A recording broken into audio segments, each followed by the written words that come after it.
Magandang araw mga kababayan. So ayan po, in-impeach po si Vice President Sara Duterte ng House of Representatives sa botong mahigit 200.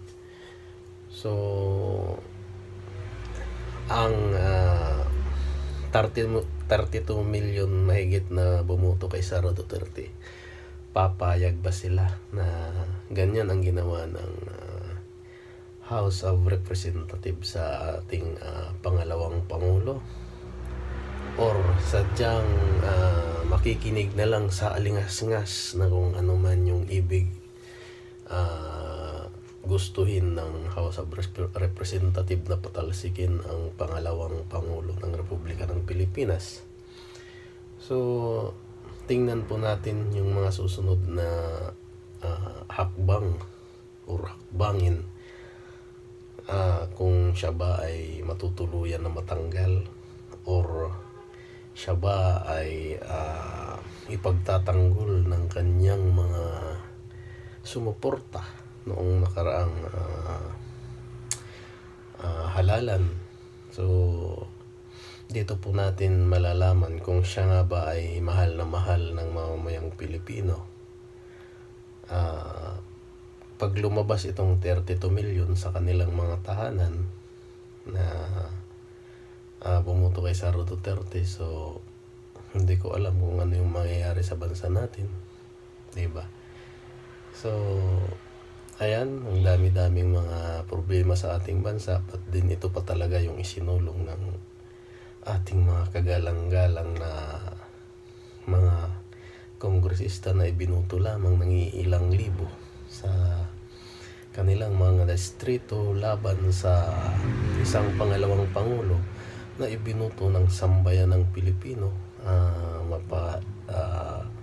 labas man ng bansa na mga nabumutong OFW at saka nationwide na bumuto dito sa bansang Pilipinas laban sa mga kongresistang ibinuto lamang ng ilang libong constituent ng kanilang nasasakupan.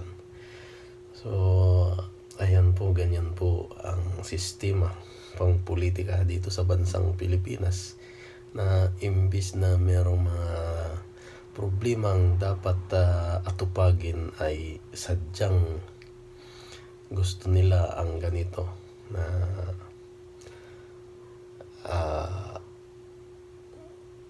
matanggal ang pangalawang Pangulo.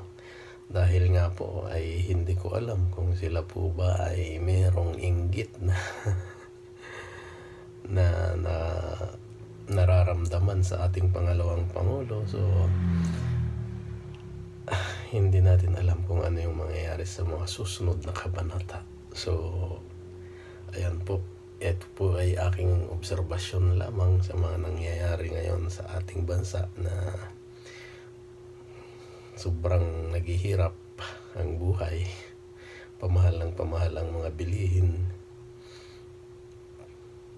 tapos ito pa ang mangyayari. So maraming salamat po, at ang aking pong sinasabing ito kay base lamang sa aking pansariling pananaw. So maraming salamat po.